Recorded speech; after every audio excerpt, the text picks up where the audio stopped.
Hello, welcome to Local Anesthetic Podcast, your regular injection of mind-numbing local news. And ho, ho, ho, it's our Christmas episode. I can't believe I've done that. And it's episode 351. We're recording today on the 21st of December. Rob, it's my parents' anniversary. Say happy anniversary. Say it. Happy anniversary to Alex's parents.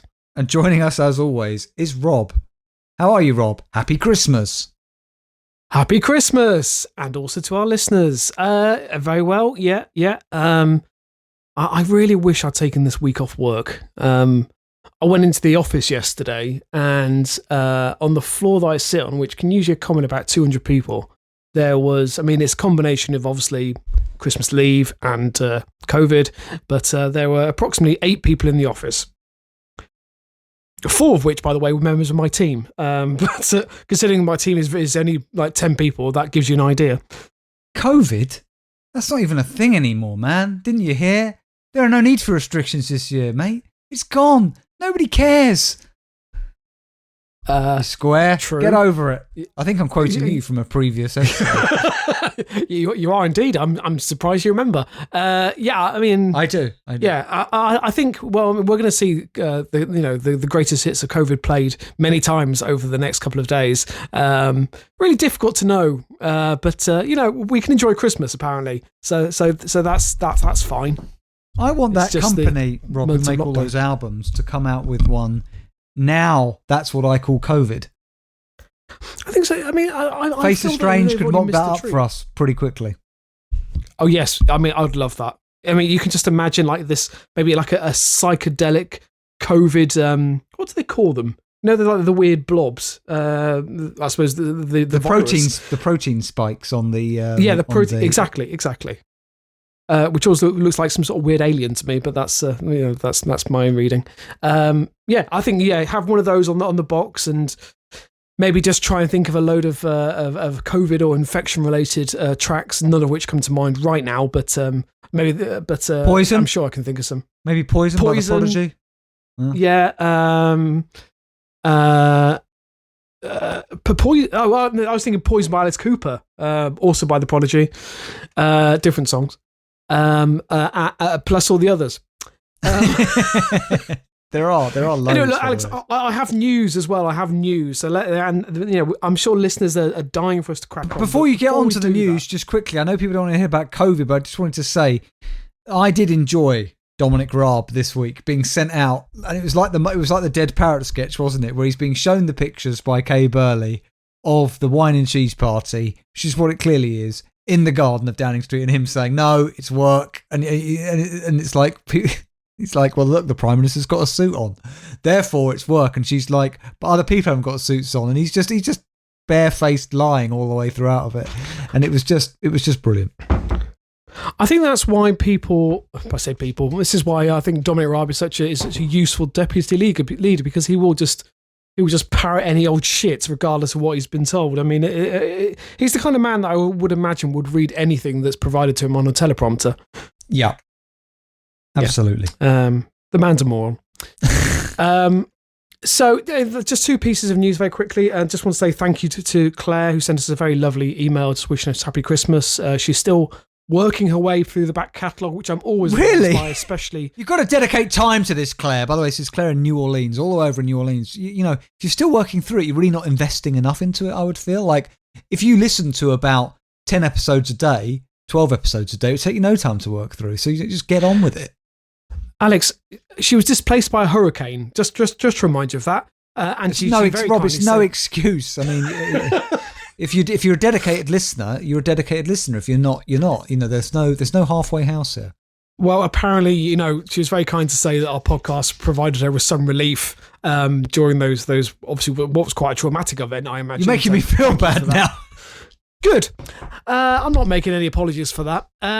No, in all seriousness, that I don't know for you, Rob, right? I don't want to get all mawkish here, but that for you to say that, Claire, is a genuinely touching thing. Because when I think about the amount of work we put into this, to know that there's one person out there who's been through something difficult and they're saying this has actually made it more bearable, that is pretty incredible, Rob.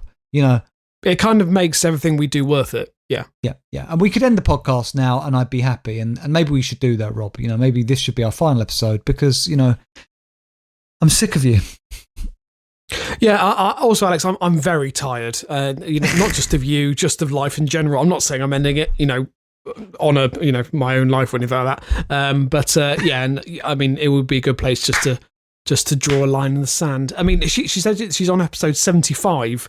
I don't know if she's working backwards or working forwards. I really should have asked her this. Oh God, I really hope she's not working. If she's working forward, she's got a long way to go. She's working. Right. Look, anybody who's listening for the first time today, if you're going to work your way through our back catalogue, I highly recommend starting with episode 1 and moving forward. Let me tell you why. If you work your way backwards, there won't be a diminishing quality in terms of content. The content was brilliant right from the get-go, to be fair to us, Rob. Yeah. But the production quality wasn't as good. So it's going to become more and more low budget. It would be a bit like watching Red Dwarf and starting with the latest series and working your way back to the earliest. It's going to appear more noticeably dated. I don't know if that's a good metaphor. I suspect it's probably not. But yeah, start with episode 1 and work your way up that way. That's how I would do it. I would agree. I would think that would be the most sensible way to do it because I think, as you rightly said, I mean, I found there was a Bottom podcast, the podcast that analyzes the episodes of Bottom. Are you kidding? Oh my God. No. Oh my God. Yeah, I wanted to be very excited about it. However, so the podcast started, I think, in late 2018, and the sound quality was so poor, I had to stop listening. And they had really good reviews, but I just thought there is no excuse in this day and age to have a poor. Yeah. Maybe that's what it is, Alex. But also, you can even record using the voice recorder on a mobile phone. There is no excuse, in my opinion. And I know that, Anyway, look, that's by the by. Anyway, look, the other piece of news comes from our Eagle Heights reporter. Now, hang on. That would be Steve, our roving reporter. Steve, that's correct. Yes. And he's spotted that if anyone's interested. Now, apparently, Eagle Heights the advert goes like this. Don't forget to order your animal adoptions by 3 p.m. today. Unfortunately, the deadline was yesterday. When this goes out even further away, that's the 20th of December, for postage by Christmas Eve. We value your support. Now, was that postage? What, they just stick it in the mail? What, you order a newt or an eagle and they shove it in a jiffy bag? What they mean by that? Are they suggesting that they're offloading their responsibilities by just sticking an eagle in an envelope and just posting off to someone who can look after it? It's not clear, Alex. What did it say again? Your animal adoption requests. Don't forget to order your animal adoptions by 3 p.m. today. So I'm assuming it's like are they just selling off their animals and calling it animal adoptions? Look, we'll have a bit of a clear out here, lads. We'll make a bit of money out of this. Look, okay, we can spare a few voles, a monkey, and a lemur named Roger. There's an episode. Let's face it, it's probably just anything they just bought off the internet and that maybe didn't have the draw they wanted it to, so they're just getting rid of them job lot. I can just imagine you buy this sort of let's think donkey called Gerald, and it arrives and it's got 3 legs. And you're like, no, hang on a minute, I thought it had 4 legs. And they're like, oh, well, no, we had 4 legs when we sent it out, mate. Yeah, people debating the quality of the animals. It's like when you go to McDonald's and the quality of the burger doesn't match the promotional photograph above the tills. It's to be expected. I have a McDonald's which I frequent, and I'm not going to name for fear that what I'm about to say won't happen in the future. And the McDonald's that I frequent, the burgers are pretty much as good. Obviously not quite as good, but not quite as good as the adverts, but damn near. And I'm impressed by that, Rob. And so I'm not going to name it because otherwise there'll be a rush on that McDonald's. The quality of the food will diminish, and I won't be able to enjoy my springy Big Mac bap or bun. I don't know where I'm going with this, Rob. I feel like we should just get on with the Christmas episode, ho ho ho, and all that. Yeah, you're probably right. Alex, 1 second. I'm going to go and kick the cat. Okay, now that's a peek behind the curtain where you can see what really goes on behind the scenes of this podcast and Rob's true nature. He will have expected me to cut that out on the edit, but I'm not going to. I don't know what you're saying. I'm pretty sure my comment was off mic, so hopefully it wasn't picked up. It was a metaphorical kicking as opposed to a literal kicking. Just to make that absolutely clear. And, I don't want to get in the shit on this one. Anyway, on with the first story. Did you get the Christmas card I sent you? Oh yes, thank you. Yes, it arrived yesterday. I forgot to say thank you. Did you look at the back of it? No. Oh yes, it was from Mind. No, it was RSPCA. I'm pretty sure. No, I'm pretty sure it's Mind. Go and get it. Rob. It was RSPCA. Do you know where it is? I'm sending Rob back off again. He's going to go and get the card. Now, if this says Mind on the back of it, I'm going to look rather foolish. The whole point of sending him this card was that it said RSPCA on the back, and we all know what a fan of the RSPCA Rob is.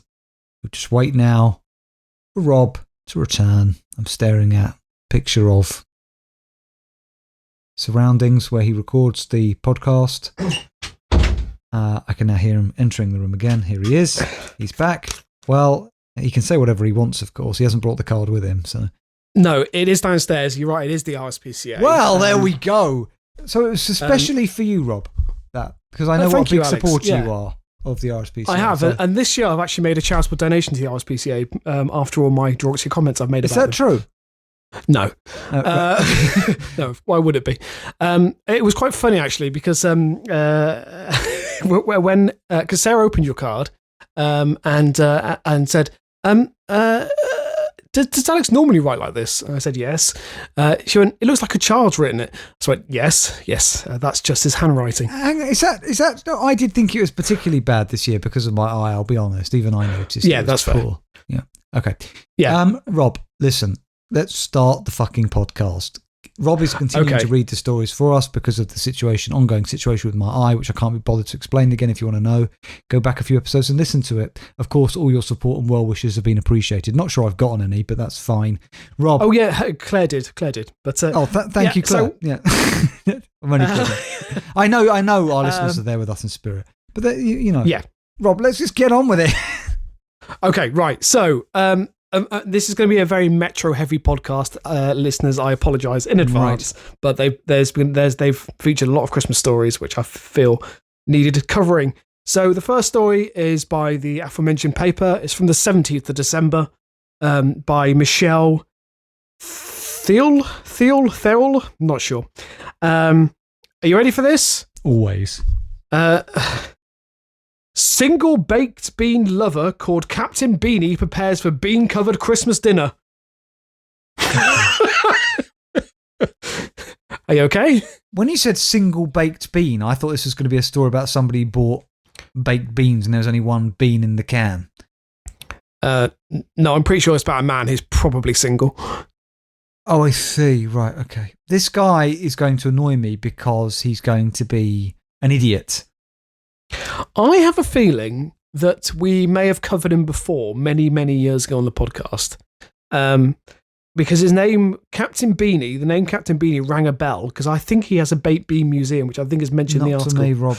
No, I don't think so. Okay. We did once have...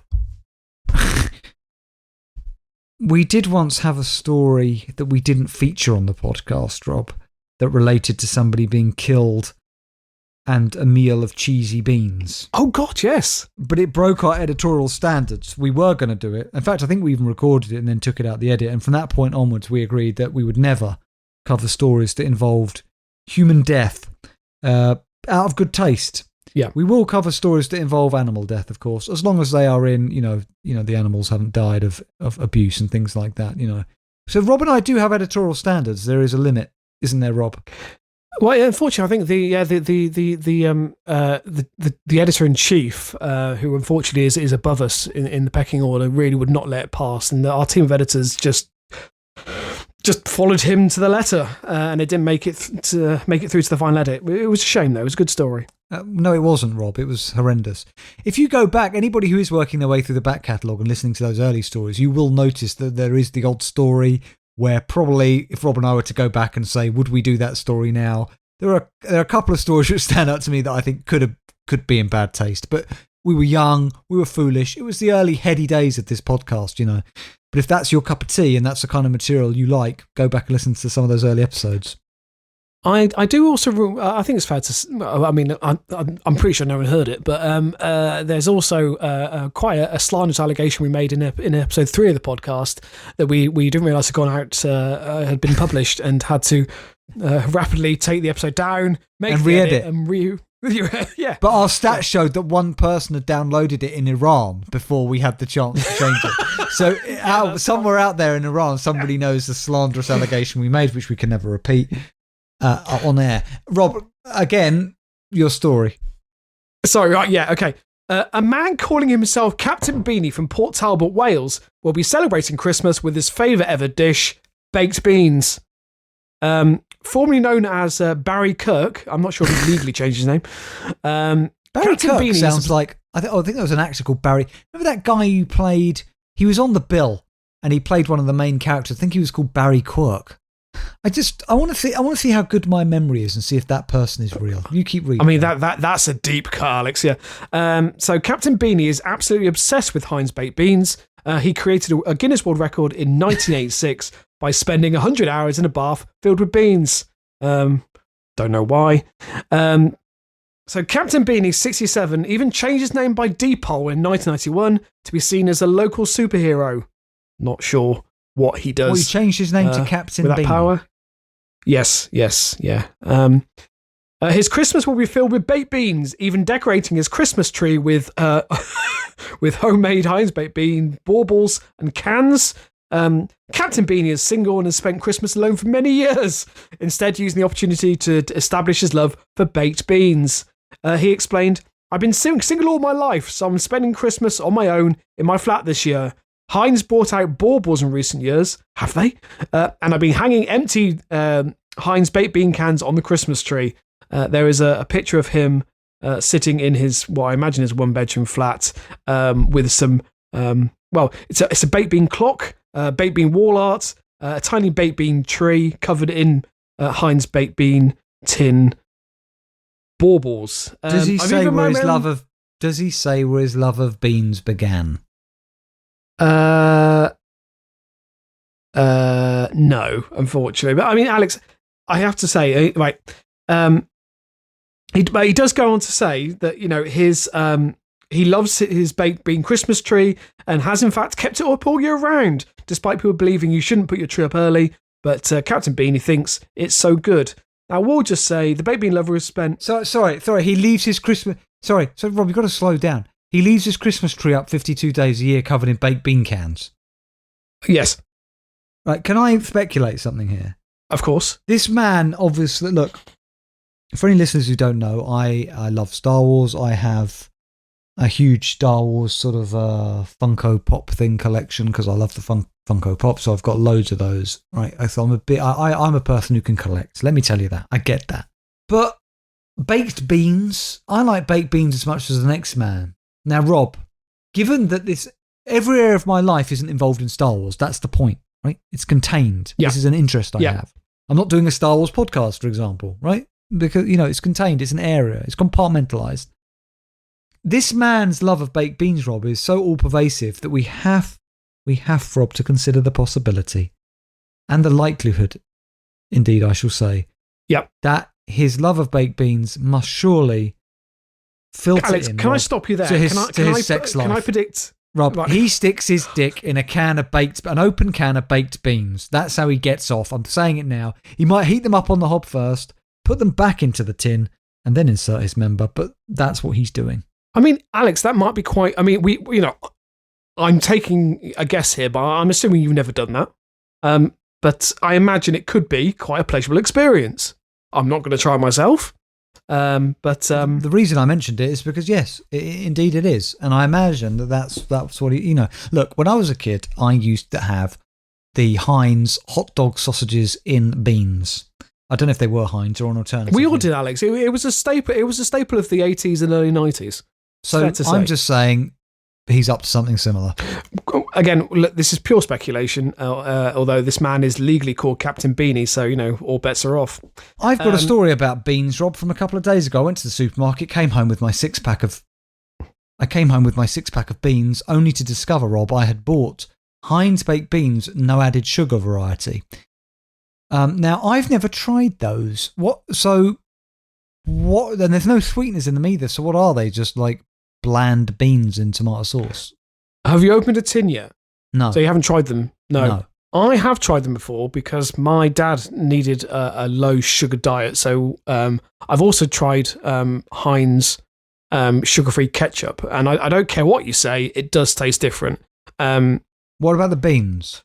The beans, again, they are noticeably different because obviously there's a slight sweetness to the sauce and that isn't there. Does it taste good? They're not for me. They're fine. The face you're making now is the adequate response. It's just kind of so I'm not going to enjoy them. So in which case I should probably donate them to somebody for Christmas. Yeah, maybe donate them to the food. Alex's Christmas. Donate them to the local food bank. Don't tell them why, but just say it's a gesture of goodwill. Yeah, okay. Just also to say, obviously, Captain Beany will be substituting a lot of his Christmas foods for beans. So he says, like on his Christmas dinner, he doesn't have gravy, he has beans. He also says, I'll be eating off one of my Heinz baked bean branded plates and toasting it with a bean colada, which doesn't even bear thinking about. He can't live. Does he live on baked beans? I mean, he must be very, very ill. Yes, Alex. He must be very gassy. I don't think you can have them for breakfast, lunch, and dinner. You'd be very gassy, Rob. And it's actually a lot of sugar in the long run. I like beans as much.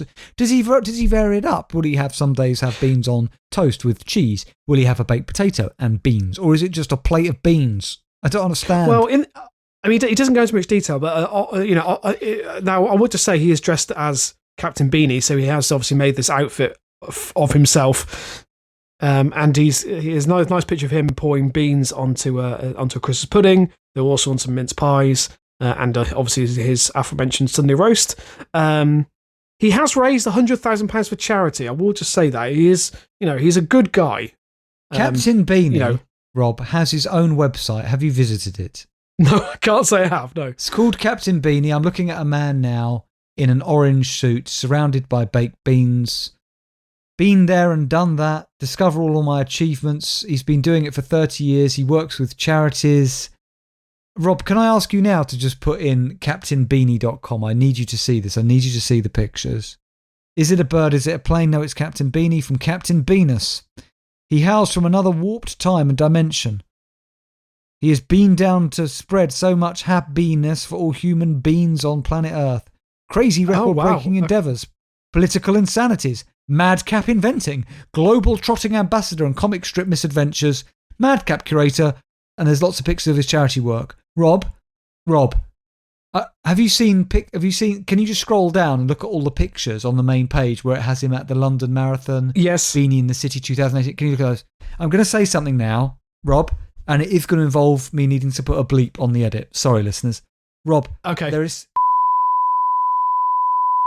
Oh my God! I'm so glad you said it. Because that picture of him. No, right. I don't think we can say anything more, Rob, for legal reasons. Okay. Can I make a petition for the episode title? I assume I'll have to cut this out. But can the episode title be...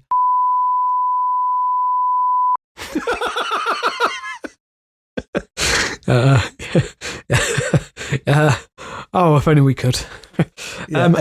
Alex, do we have to cut that out? I'll bleep it. It's fine.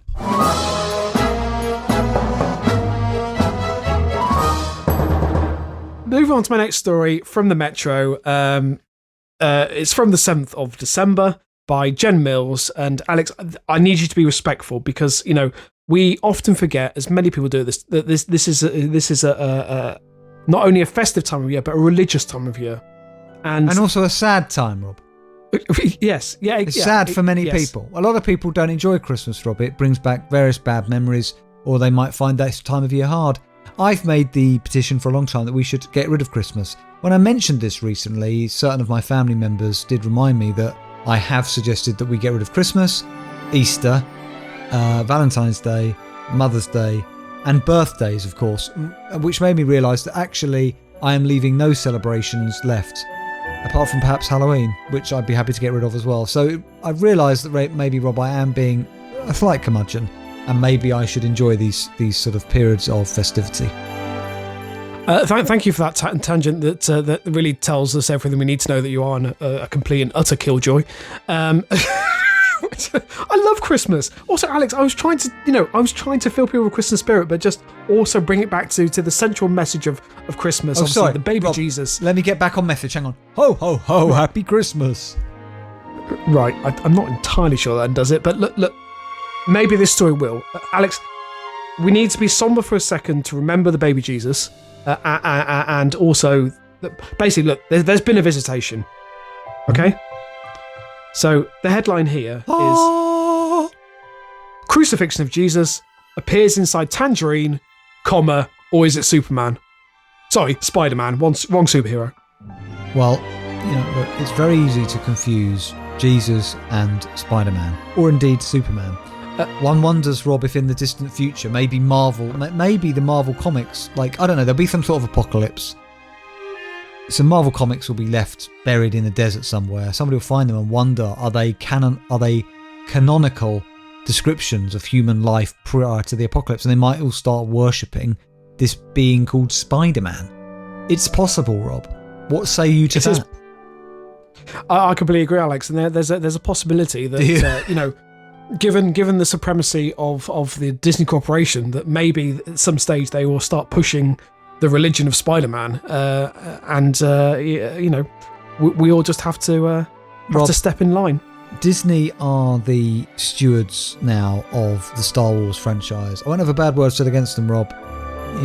You can cut that crap right now. I know you're a Disney Plus subscriber, so there it is out there for listeners. Another example for the listeners to see your true character exposed to hypocrite.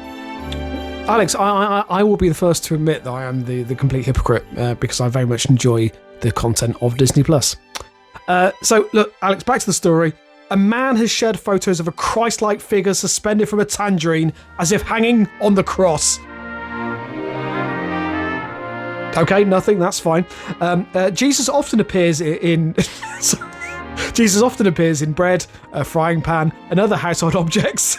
And what people mean... hang on a minute. What people mean is that portrayals of Jesus, I don't know where from, medieval times, I think, let's assume, of being a bearded white man, which he wasn't, often appear in things like fruit and various other things. But that's not what Jesus looked like, so all you're seeing is some hippie, right? Not Jesus. I mean, Alex, I would go to just on to say that this particular visitation or apparition, or whatever you want to call it, you can't really tell the race or the ethnicity of this individual. Am I allowed to look this up so I can see the... I will ask you to do that. Just hold judgment for a minute, though. Can I just say I really enjoy this sentence? So, Jesus often appears in bread, frying pan, and other household objects in the past, but hasn't popped up much recently, perhaps a symptom of Earth's materialism and greed. Thank you for the Metro for that. Absolutely. But praise be. Yeah, that I give him an award now. Did they say praise be? It says, but praise be. He seems to be back this time inside a peeled orange fruit. And he showed up just in time for Christmas. Of course, they said the crucifixion is linked to Easter rather than the coming celebrations of December 25th, when Christians around the world celebrate his birth, which hopefully doesn't come as a surprise to anyone. But if the favoured fruit is a sign of him returning to the terrestrial realm, then it's theologically checks out. So let's not think about it too deeply. Nursery home supervisor Jean Giamelli, 57, noticed the unusual image during a work break in New Jersey. He took photos showing how Jesus is linked to the two citrus segments, which may or may not be signifying the unity of the Holy Spirit. So Holy Trinity, even. Do you have the picture, Alex? I'm going to do it now. Jesus orange, I'm putting into Google. Can't be asked to put anything else. Jesus orange, yep, here we go. Actually, that's not bad. Fucking hell. Okay, that's the best one I've seen. That does look... No, okay, that looks like a man hanging on a cross. Or, not really on a cross, more like between two trees. Actually, it looks like a pagan sacrifice in woodland. A man pinned up by both of his arms to 2 trees, and that does look like a very dark, stark woodland. Do you see what I mean by that, Rob?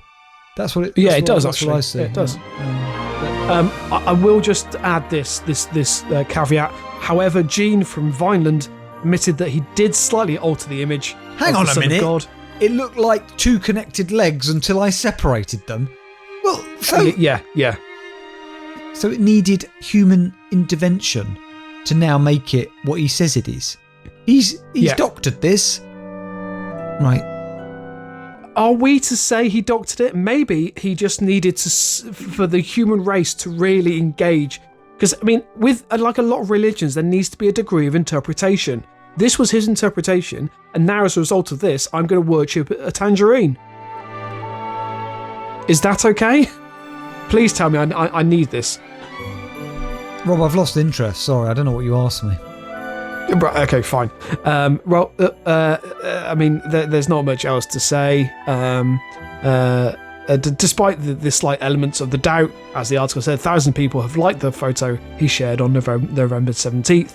This looks like Christ on the cross, also coming from the tomb. Also angel wings. This is amazing, one person said. However, others said it looked more like Spiderman, while another was more concerned about how much the blessed tangerine could be sold for. I'm just thinking if there's...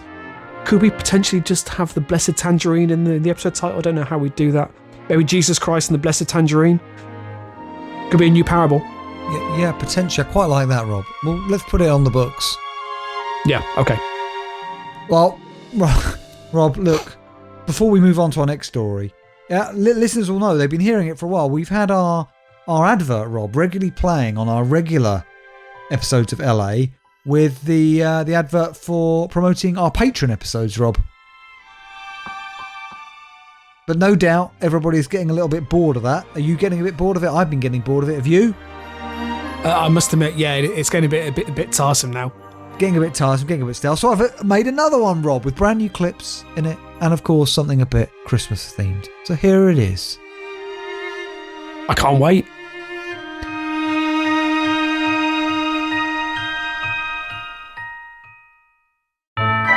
Local Anesthetic Podcast is now on Patreon, so sign up now to receive exclusive LA Podcast and extra jab bonus episodes to your inbox every month. These can't be found anywhere else, and if you want to hear them, go to patreon.com/LA Podcast Extra.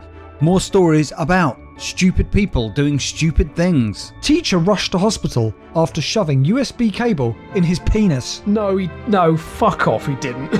He inserted the cable to measure the length of his penis out of sexual curiosity. What pleasure could you possibly derive from this? I mean, apart from trying it this evening. More stupid people doing more stupid things.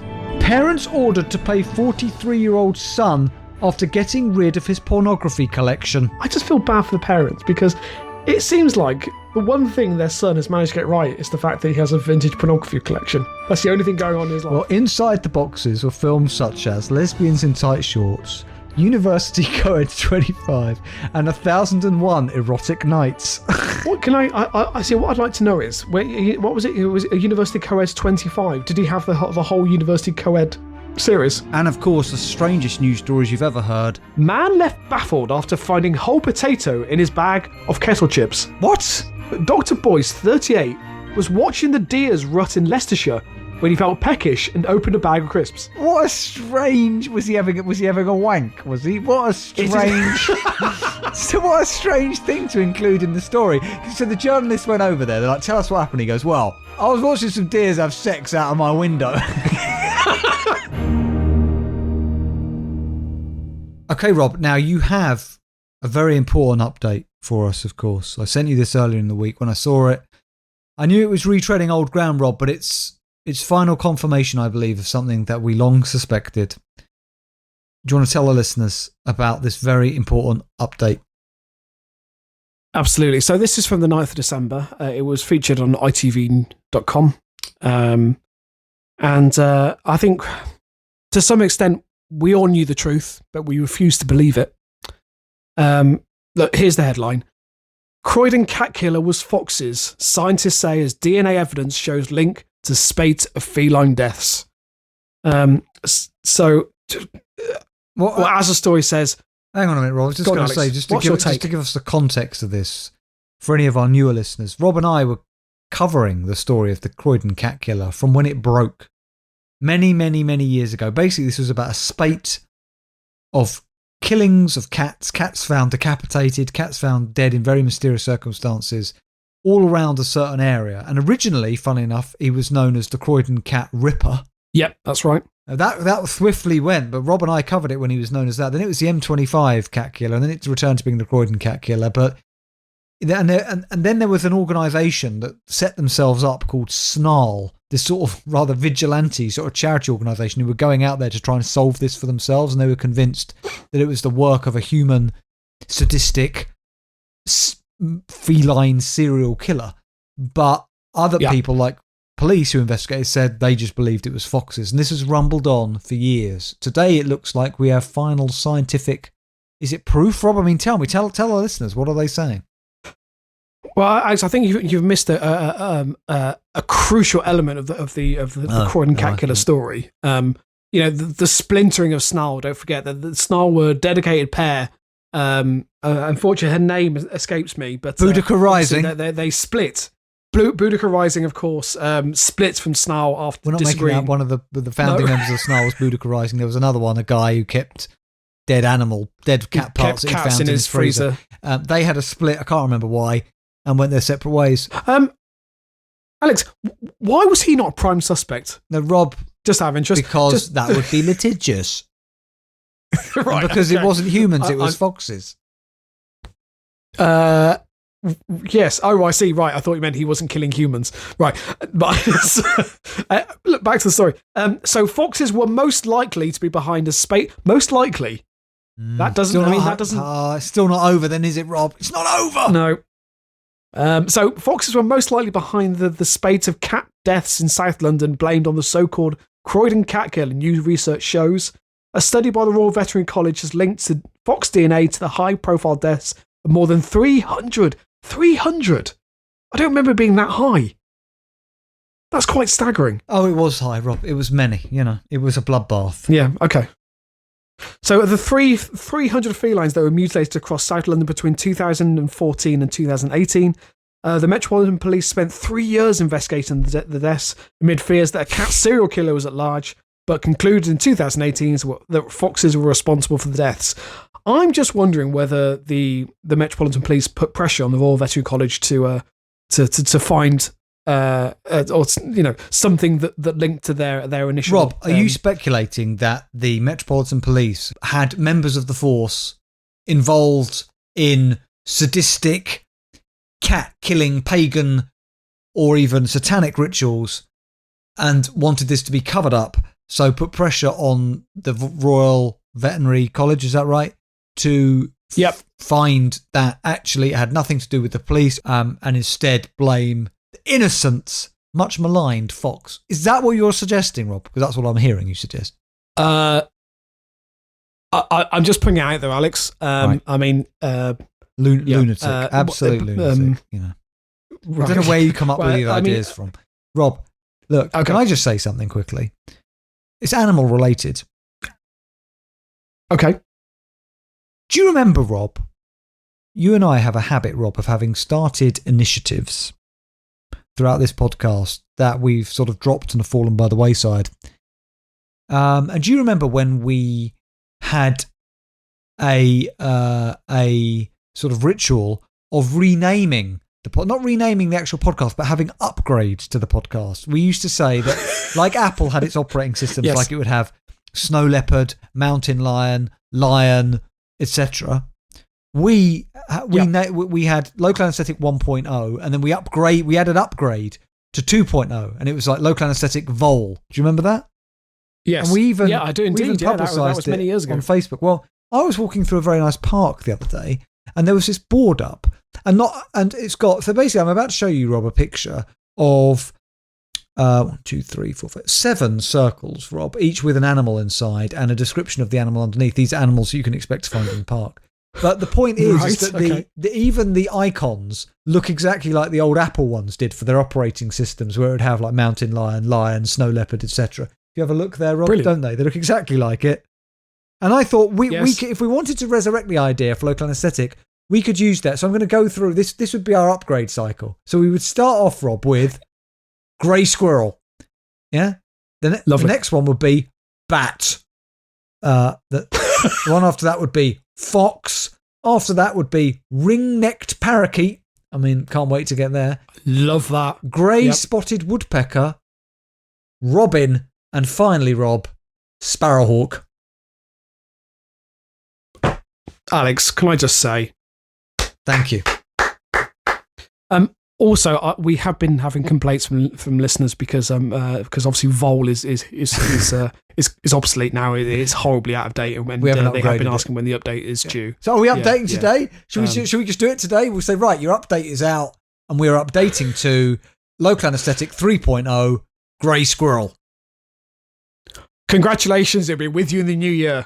Yeah, there you go. And when we can remember to do it again, we'll go on to the next upgrade.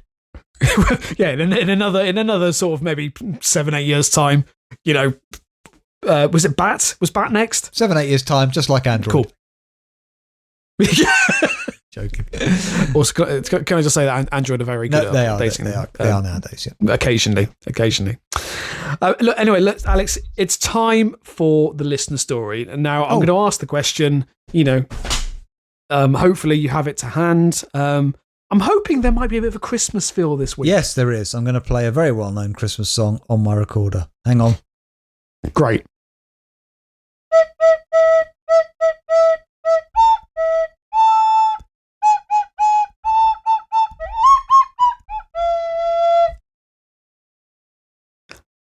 So did you say that was a well-known Christmas song? Yeah, Jingle Bells, Rob. For God's sake, take the cotton wool out your ears. Oh, okay. God, he's such a Philistine.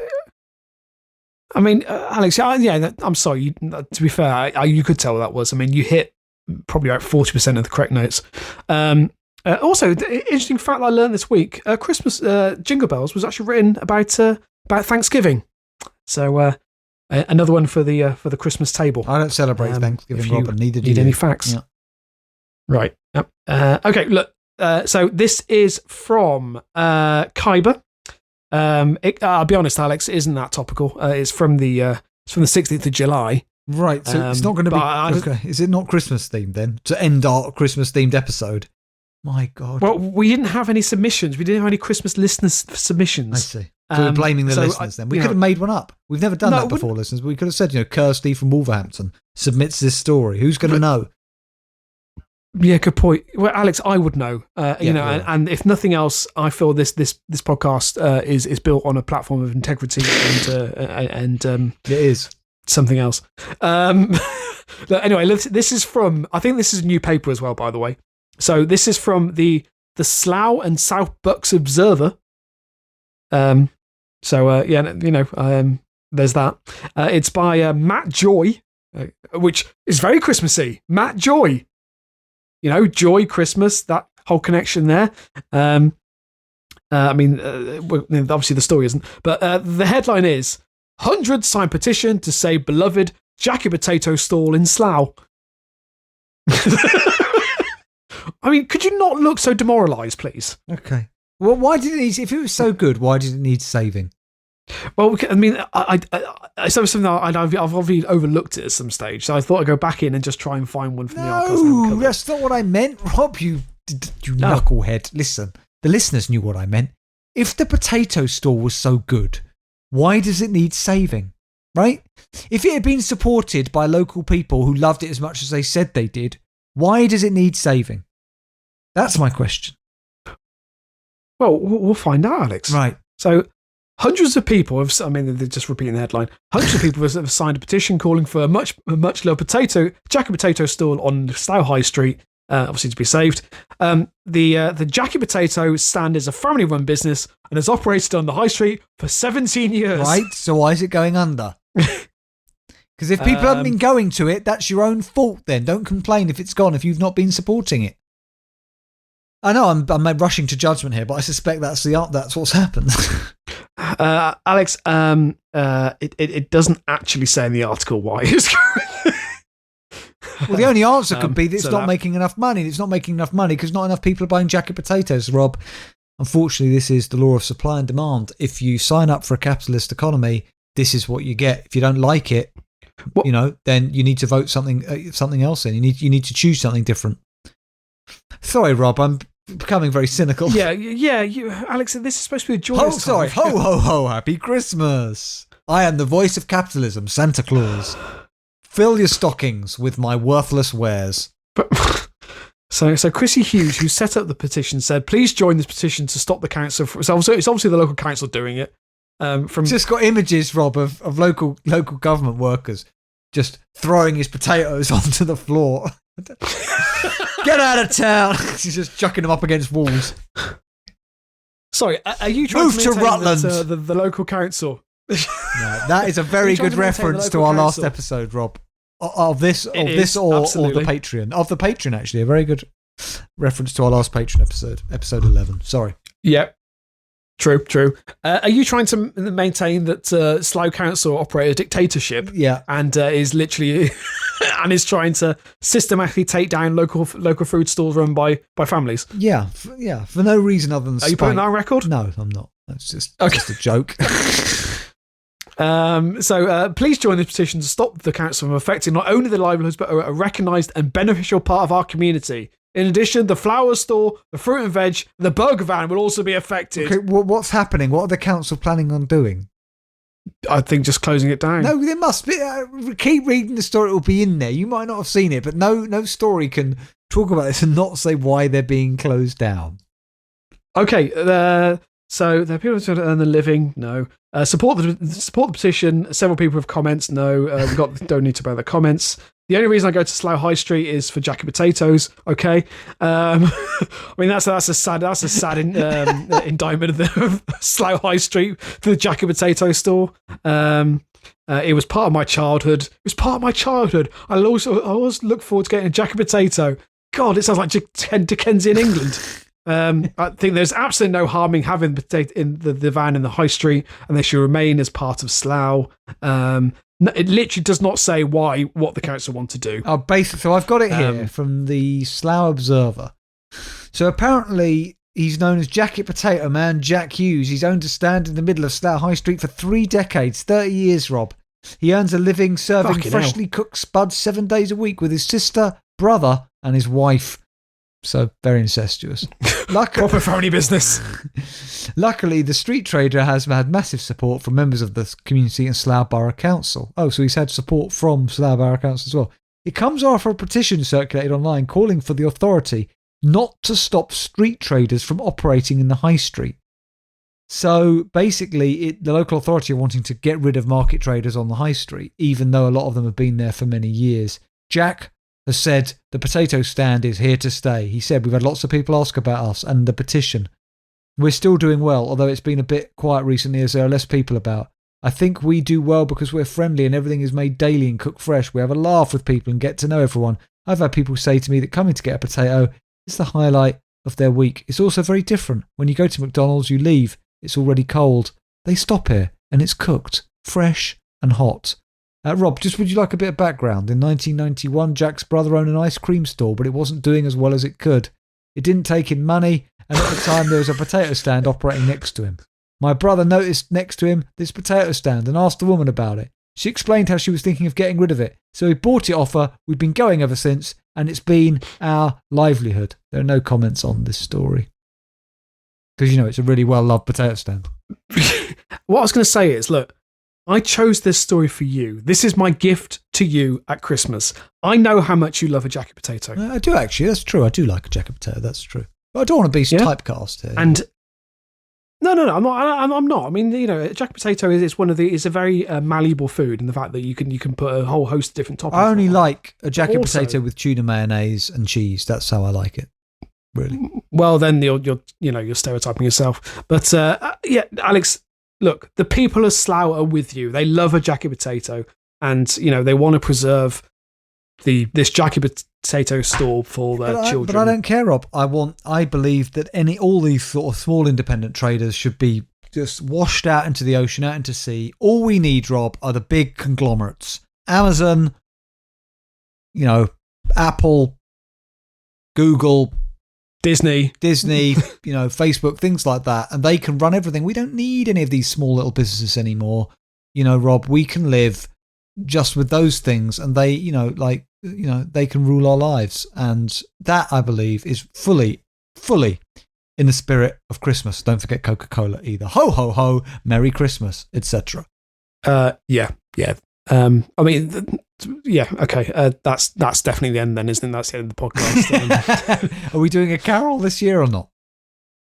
Oh, that's what I was going to suggest. Instead of doing a carol, Alex, good. Because Christmas quiz. Listeners have never told us what I think of the carols. So I was thinking this year, maybe we could devise a Christmas poem. There are no such thing as Christmas. I haven't told you about this in advance. There are no such things as Christmas poems. Of course, there's a Christmas poem. What about the night before Christmas? That's a Christmas poem.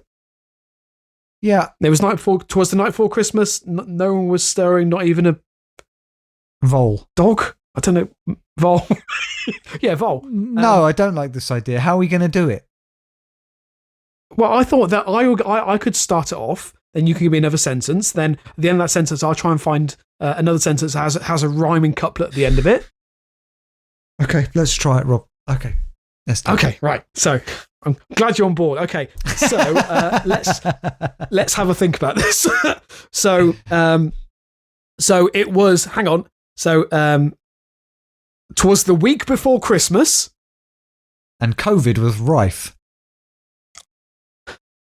Rife? Oh, fucking hell. Okay. And everyone was fearing for the sake of their lives. But hang on a minute. Shouldn't it go? It's got very dark. Shouldn't it go? It was the week before Christmas, and then I say COVID was rife, and you say everyone was hiding, and I say in fear of their lives. Shouldn't it be like that? Isn't that a normal sort of poem, Rob? Yeah. Okay. Well, let's try again. Okay. Let's try something different. The presents are ready, and COVID is rife.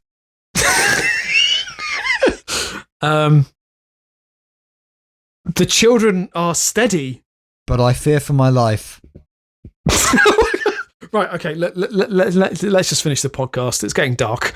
Yeah, thanks for that idea, Rob. Well done. That brings us to the end of this episode of Local Anesthetic Podcast. We look forward with a mixture of eager anticipation yet trepidation to our next episode, which of course will be in the new year, Rob, which will be in 2022, Rob, as we move ever more forward, like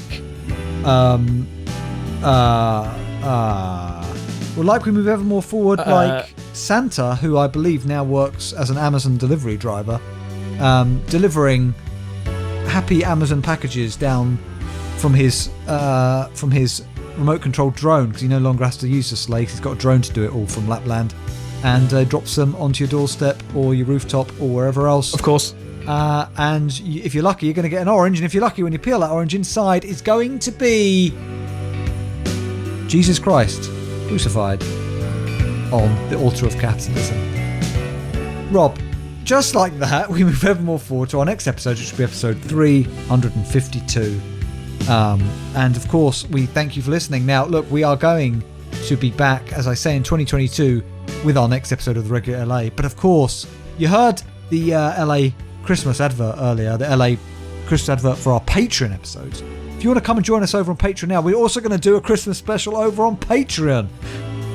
Patreon.com/LAPodcast Extra. That's patreon.com/LAPodcast Extra. It's £2 a month, and you will get 2 episodes to your inbox every month, and we'd love to have you there. But most importantly, we have appreciated all of your support this year, haven't we, Rob? All the way through 2021. Yeah. It's not just us cheering you up, you also cheer us up.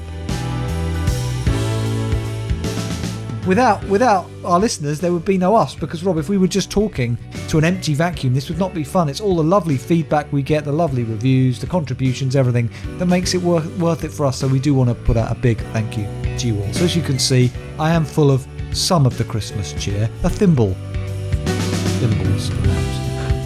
Great. Well, you know. Don't you want to say thank you to the listeners, Rob? Yeah, no. Obviously, thank you to the listeners for all your support over the last. I mean, not just obviously this year, but through all the years. And you know, you're upstaging me, aren't you, Rob? From all the listeners, from all the team at LA Towers, from the writers to the producers to the editing team, we just want to say we love you all. Merry Christmas and a Happy New Year. God bless. And keep it local. Or something like that.